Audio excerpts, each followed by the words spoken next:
Lying just off the coast of Kherson is a small strip of sand named the Tendra Spit, though some call it the Tenderovsky Island. It's not especially impressive at first glance.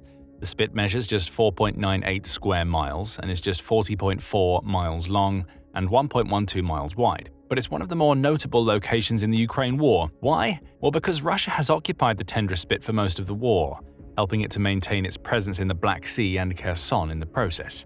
Now, Ukraine has taken back what's theirs.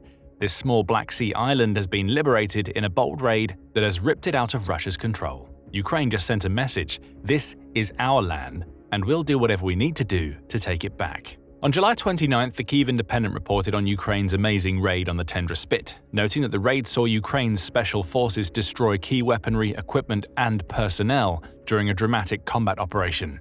Ukraine's main Directorate of Intelligence, or HUR, has already confirmed that the operation both took place and was successful. Posting to Telegram in the aftermath of the raid, HUR said, "On the night of July 28th, reconnaissance troops landed on the Tendra Spit and eliminated the position of the occupying forces along with personnel. The operation was a complete success." HUR states that the raid involved soldiers from the Department of Active Operations, which collaborated with Ukraine's Ministry of Defense to execute the unexpected combat mission. By the end of the fighting, the Ukrainian flag flew over the island, HUR reports. And the best of all, Ukraine managed to pull off this amazing liberation of the Tendra Spit without losing a single one of its soldiers. It's also very clear that Ukraine wants to rub this most recent victory in Russian President Vladimir Putin's face. How do we know? Well, HUR, which is so often secretive about the operations it conducts, has not only proudly announced the liberation of the Tendra Spit, it's also published a video that highlights the planning and implementation of the raid, showcasing precisely how at least parts of the operation were pulled off. The footage, shared by the Kyiv Independent, starts by showing a pair of Ukrainian soldiers equipped with ghillie suits. They make a declaration to the camera before the video cuts to dramatic footage of the raid itself. Intense music blares in the background as we see a small Ukrainian boat speeding on the Black Sea waters. What appears to be either missiles or drones is fired at Tendra Spit before the footage briefly cuts to personnel at what appears to be a command post overseeing the operation. The video also makes it clear that Ukraine had reconnaissance drones in play. One of those drones shoots footage of explosions going off at some of Russia's facilities on the tiny island, showcasing whatever weapons Ukraine was using were scoring direct hits. The boat then arrives at the coast, and Ukraine's operatives make their way across the beach toward the center of the island. We see more explosions. Ukraine's soldiers march through water and across the island. And that's it. We don't see those soldiers taking out Russian personnel stationed on the island, or what they did to destroy Russia's equipment beyond the missile or drone fire seen earlier in the footage. But what we do see is a final shot of a Ukrainian soldier standing next to his country's flag on the Tendra Spit. Now we are here on our Ukrainian land. Ukrainians are returning and taking back what's theirs, the operative declares. HUR just pulled off something spectacular, and it did it right under Putin's nose. However, it's important to note that HUR didn't pull all of this off alone. A key reason why it was able to conduct the strike in the first place was thanks to the partners and donors involved in the Boats for HUR project. Created by the Diana Podlyanachuk Charitable Foundation, Boats for HUR was responsible for providing several new vessels to HUR, one of which appears to have been used in the raid. Those boats are supposed to provide Ukraine's special forces with the ability to operate where they are not expected, the Kyiv Independent reports. What that means isn't specifically stated, but the boats are likely designed to be small enough to sneak past Russia's radars and other coastal defenses, allowing for on-foot raids like the one Ukraine just pulled off at the Tendra Spit. This isn't the first time that Boats for HUR has made an impact. Back in March, United 24 Media reported that Boats for HUR worked alongside the Ukrainian band Antitila to raise enough money to buy a T-12 multi-purpose boat Ukraine could use for military intelligence. Together with the band, the organization managed to raise $248,000 to equip Ukraine's special forces with a 39.3-foot vessel that has a reinforced hull and an advanced navigation system. That vessel can hit speeds of up to 62 miles per hour over a range of 310 miles. It can also carry up to 16 people, making it an invaluable addition to the HUR arsenal and a boat that makes special operations possible. Operations such as the retaking of the Tendra Spit. We can't say for certain that HUR used the very boat it received back in April to conduct its daring raid on July 29th, but it's possible. The boat seen in brief glimpses in the video that HUR shared looks very similar to the vessel shown in United 24's photos. If it is indeed the same boat, HUR has already generated a very impressive return on the $248,000 raised to buy the boat. Money very well spent, it seems. Beyond where the boat may have come from, we also have some information about what Ukraine destroyed during its raid. HUR hasn't released any casualty statistics beyond noting that none of its operatives were killed or injured during the attack on the Tendra Spit. But we do know that the assault led to Ukraine managing to destroy both the Russian Zont electronic warfare complex as well as a ROSA radar station, says the Kyiv Independent. HUR also destroyed the occupying forces' position, along with the troops manning that position, though we don't have any concrete numbers. There isn't much information about these specific radar and electronic warfare systems, however we can tell you why taking them out was so important to Ukraine. The role of radar is well known, of course. Navies use military radar systems to conduct surveillance at sea, allowing them to watch both the skies and the waves for incoming threats. Presumably, that's exactly what the ROSA facility was doing. It gave the Russian forces on Tendra Spit the eyes and ears they needed to track incoming threats, either to the island or potentially to other locations in the Black Sea and Russian-occupied Kherson. Radar would have also helped Russia's soldiers to launch counterattacks against any incoming Ukrainian vessels or aerial threat, though it's clear that the ROSA system failed to do its job properly on July 28th. Perhaps we now understand the role of the drones or missiles that we briefly saw in HUR's video. Those projectiles may have destroyed ROSA from the skies, opening the door for the HUR operatives sailing into the Tendra Spit to land. As for Zont, it was apparently an electronic warfare or EW complex, the likes of which Russia has used time and time again in the Black Sea. Navy Lookout highlights this, noting that Russia's EW approach in the sea has evolved as Ukraine has come up with new ways to take out Russian ships. Using EW systems, Russia can jam or spoof guidance signals. The former technique is often enough to send an incoming drone or missile off course, while spoofing allows Russia to hide the signals emitted by its own ships or weapons, preventing Ukraine from knowing their locations. In other words, EW serves a similar protective purpose to radar. While radar tracks an incoming threat, EW can prevent that threat from reaching its target. Now the Tendra Spit is without both thanks to Ukraine's daring assault. Putin will be furious.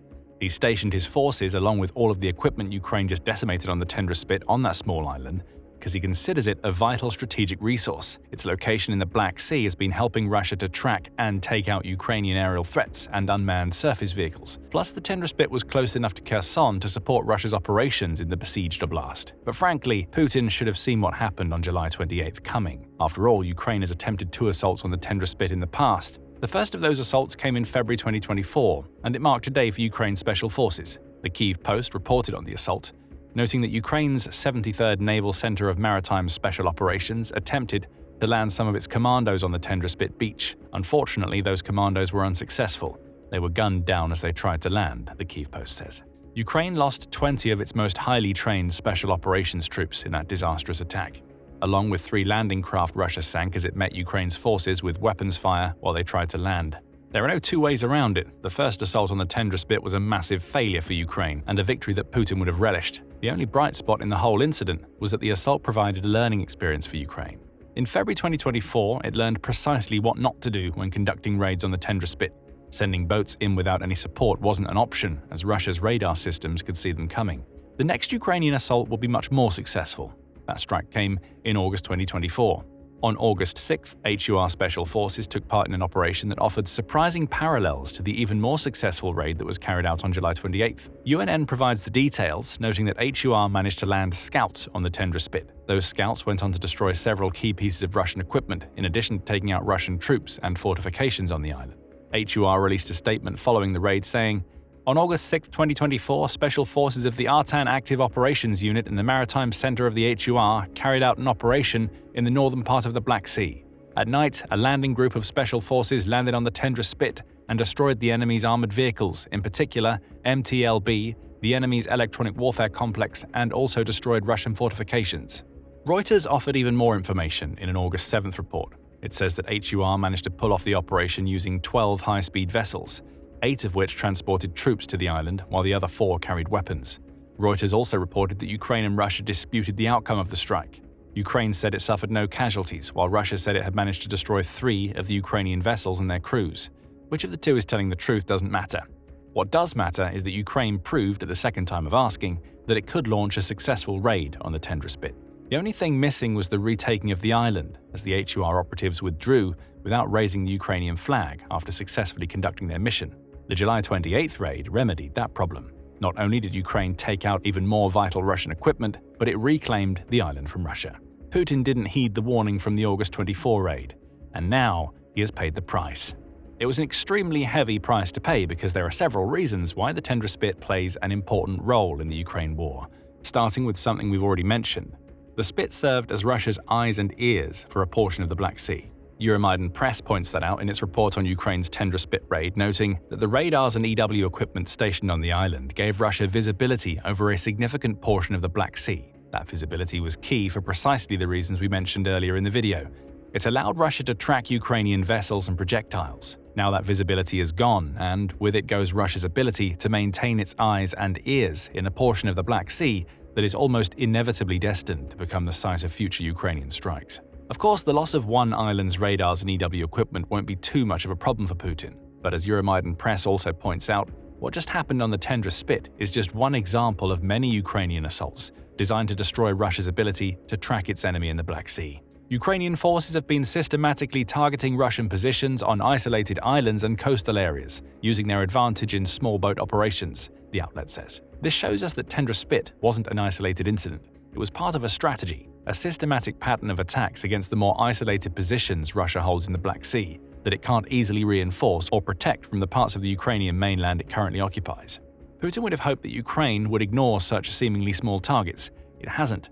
And now Russia's leader is increasingly facing the difficult choice between committing more of his forces and resources to retaking places like the Tendra Spit or allowing Ukraine to hold the island. Neither is a good option. Committing to retake these isolated locations means Putin is pulling resources from his army on the mainland. That army is currently engaged in a summer offensive that has already ground to a halt in Sumy and is failing to take anywhere near the amount of territory Putin had hoped to take in the Donbass.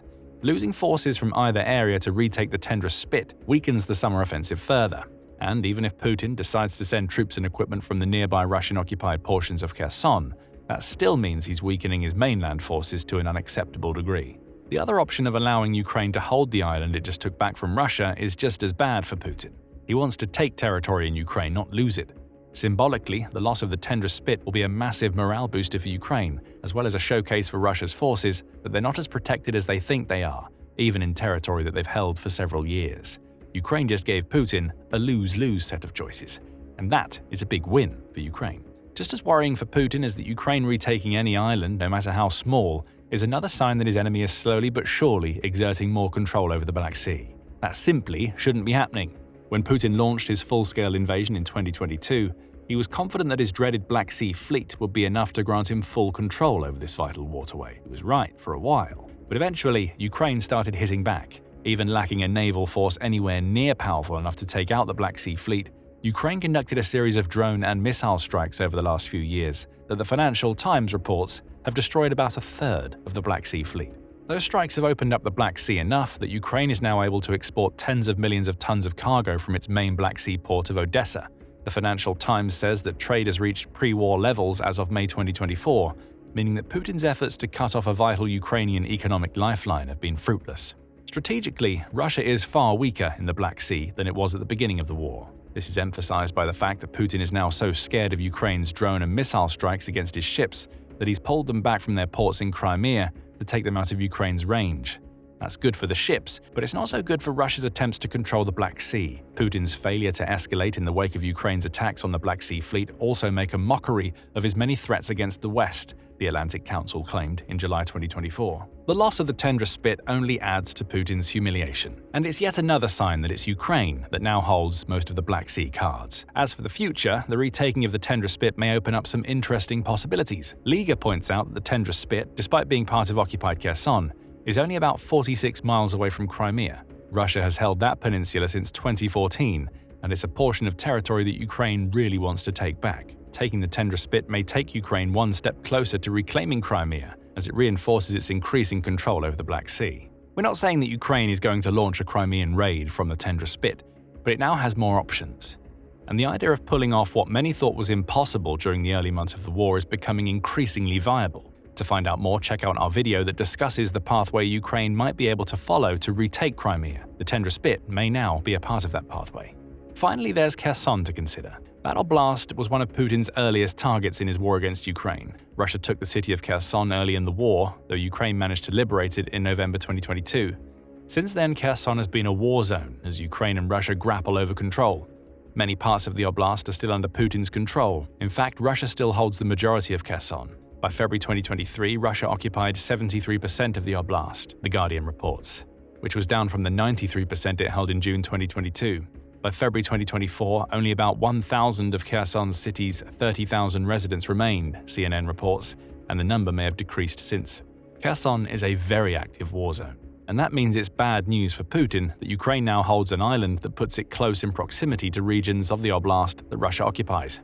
Think about the possibilities. Ukraine could use the Tendra Spit as the launching point for an operation against Kherson, perhaps allowing it to create a pincer movement that means Russia's occupying forces are getting attacked from two sides. Failing that, Ukraine could use the island for the same purpose as Russia, radar and electronic warfare. Perhaps we'll start seeing more of Russia's drones and missiles in Kherson being disrupted now that Ukraine has retaken the Tendra Spit, which could create openings for Ukraine's forces on the ground to exploit. Only the future will reveal Ukraine's plans now it's retaken the Tendra Spit. For now, it will be satisfied by the fact that it has inflicted yet another humiliating loss on Putin's forces, while taking an island that strengthens Ukraine's position both in the Black Sea and Kherson. And it's not like things are going much better for Russia's forces elsewhere in Ukraine. The assault on the Tendra Spit was the result of a brilliantly coordinated effort by Ukraine's HUR. Elsewhere in the country, Ukraine's soldiers are using ancient Roman tactics to wipe out Russian troops, achieving a 66-to-1 kill ratio in the process. Find out more in our video, and remember to subscribe to The Military Show if you want to see more videos covering Ukraine's exploits in the Black Sea. And thank you as always for watching.